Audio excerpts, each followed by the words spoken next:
name's Jacob Johnson. On May 25th, 2012, Alicia stayed home cooking while her husband Rhett and their 7-year-old son Skylar went to the stadium to purchase some tickets. She thought they would be gone for 30 minutes. Little did she know they weren't going to be home for dinner. And they would be gone forever. That day, a drunk driver traveling the wrong way on the highway hit 11 cars, killing 4 people and injuring several others.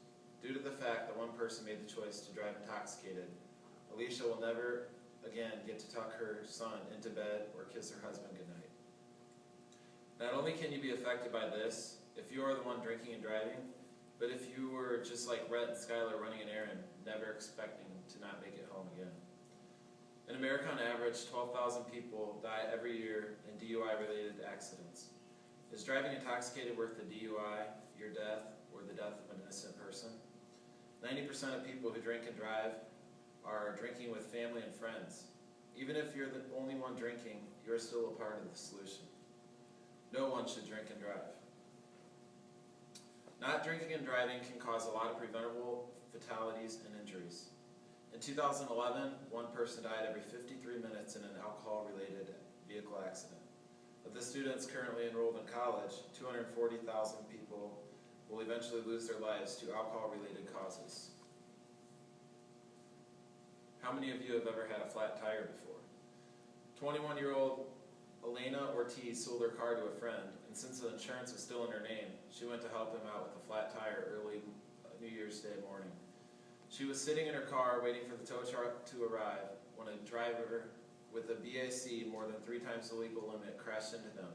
She died on the scene. Her friend survived but also had serious injuries.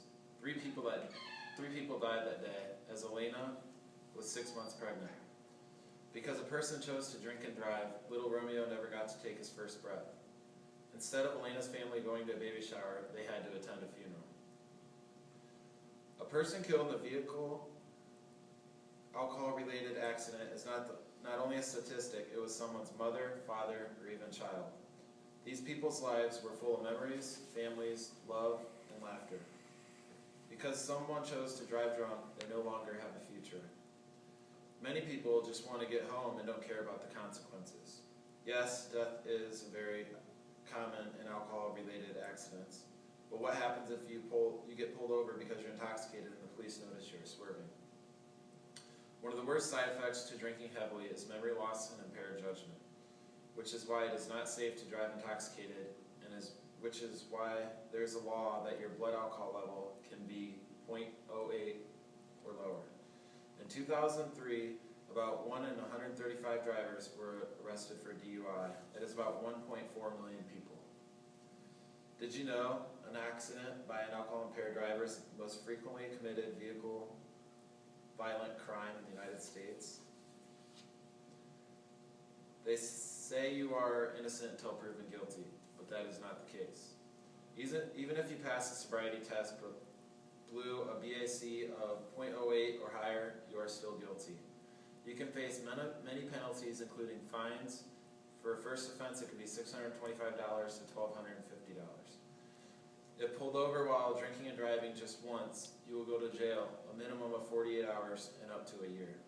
And your license could be suspended for 180 days or longer. You may say that you will never drink and drive, but you could still be involved in an alcohol-related accident. Just how common is it? Look around at the people in this room. Just about 2 people will be involved in an alcohol-related accident in their lifetime. Maybe 1 in this case. But about 30% of Americans are involved in an alcohol-related crash sometime during their life. So you say you don't drink much, just on occasion? Surprisingly, the majority of people with DUIs are not alcoholics. We all need to be responsible. Every person is responsible for their safety and the safety of others. It is really simple. If you want to drink, find a safe way home. Don't drive. Taking a cab could be a possibility. Average taxi rides for 10 miles is $11 to $24, which isn't much. It's a lot cheaper than a DUI. Or some people may say, I drove myself here, I just wanted to drive home. I hate taking a cab. Remember that there is the hefty fine for the DUI as well as jail time. Or you may not want to leave your car at the bar. There's also there's always a friend that would be willing to give you a ride the next day to pick up your car. If you are caught drunk driving, not only are you risking yours and others' lives, but you are willing to sit in jail for 2 days. Why not? Call a friend, maybe a family member, or ride with someone. All it takes is a call to ask. They will not think badly of you. They'll be glad you asked. You are getting home safely and not causing an injury to yourself or others. Society sometimes offers a safe ride program. These are not found in Cedar Rapids, but the University of Iowa has started one. Imagine you're at a party, all your friends leave you. You have been drinking heavily and know not one person around you. You are broke and alone. Who do you call? The U of I ride program. This service is available between 7 p.m. and 7 a.m.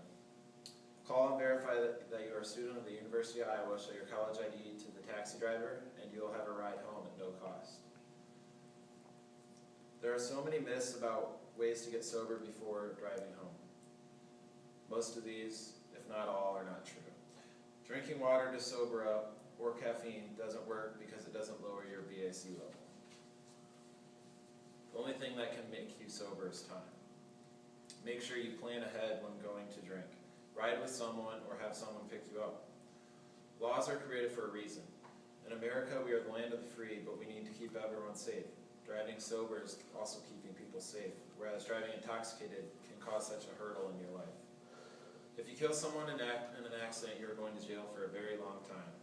Charged with manslaughter or second-degree murder, you could injure someone, be sued by the person, pay their medical bills, and can lose your license until it's all paid off.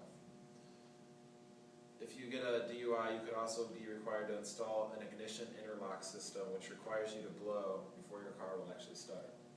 This is expensive as you have to pay a monthly fee and get it recalibrated. You may also be required to go to AA meetings. Imagine you have worked all week, you decide to go out with your friends on a Friday night, you're having so much fun, and you know you have been drinking a lot. You don't want to leave your car at the bar, and home is only 2 miles away. You know you can make it, it's only 2 miles. What can happen in 2 miles? Because driving intoxicated causes impaired judgment, you have delayed reaction and you notice the one stoplight at your house is red. You step on your brakes, come to a stop, right into the side of a car that had the right of way since they had the green light. You recognize this car. The airbag went off to protect you, but the other person in the car doesn't look so well. But who is it? Are they okay? As you recall, the neighbor had to work late that night and should be arriving home just about now. You go to the hospital for your injuries and find out she doesn't make it. You're thinking the 2-mile drive home was safe, but it actually was not. You're charged with second-degree murder. The majority of your life is now over. An innocent person was killed, a mother, a friend, your friend. Being sober while driving is a must. You need to think about the risks involved in drinking and driving. Don't think anything bad would happen to you. Think again. Every single injury and death caused by a drunk driver is totally preventable. Know your limit.